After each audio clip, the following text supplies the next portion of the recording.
Welcome back to Tipping Point. I'm your host, Kara McKinney. Looks like U.S. involvement in Ukraine isn't ending anytime soon. Biden and Zelensky will reportedly sign a 10-year security agreement tomorrow when they meet at the G7 summit in Italy. While the agreement is not as binding as a treaty, a formal treaty, it still pledges the U.S. to providing more money for Ukraine, more training for their troops, more weapons, and more security and intelligence coordination. Now, combine that with promises by NATO to formally adopt Ukraine at some point. Even the head of NATO admitted that that was the casus belli, the cause for this war, even though they keep telling us that this war was entirely unprovoked.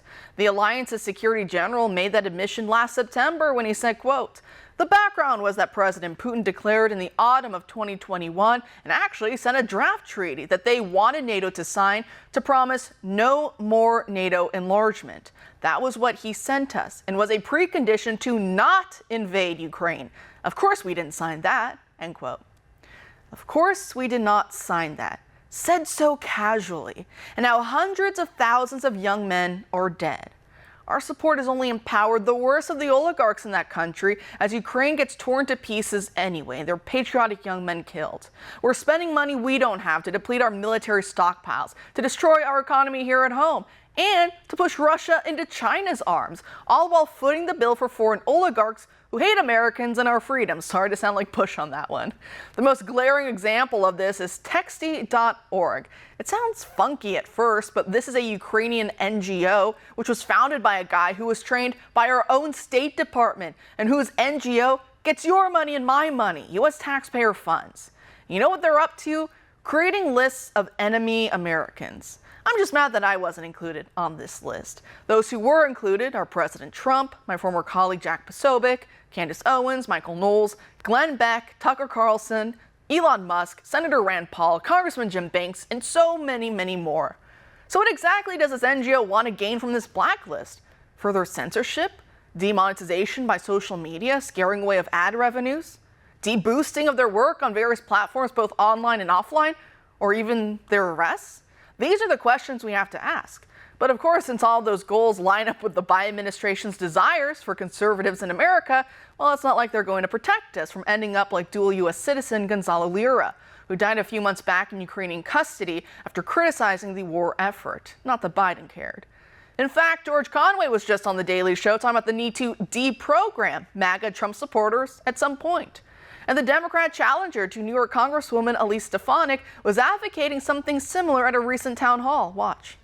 Even if we were to have a resounding blue wave come through, as many of us would like, putting it all back together again after we've gone through this MAGA nightmare and re-educating, basically, which that sounds like a rather a re-education camp. I don't think we really want to call it that. I'm sure we can find another way to phrase it. And these aren't just low-level schmucks saying this. These are individuals with positions of power within the Democrat and broader left-wing political structure. Hillary Clinton has even called for us to be deprogrammed, as she likened us to cult members. It's probably why you keep seeing all these headlines of libs like Rachel Maddow claiming that they'll be the ones thrown into camps if President Trump is reelected, because once again, they're blaming us for what they themselves are actively up to. Joining us now to discuss is Libby Emmons, the editor-in-chief of the Post Millennial. Libby, thanks for being here tonight. Thanks so much, Kara. Great. Isn't it funny how Maddow wants us to believe that she'll be the one hauled off to the gulags when that's all her party is openly talking about for us conservatives, and after they just convicted our leading presidential candidate on phony charges? Yeah, it is absolutely insane. And it's insane what's going on here with this list, like you mentioned. And the key question is the one that you brought up. What is it that we're supposed to do with these names? What is it that we're supposed to take away from this list?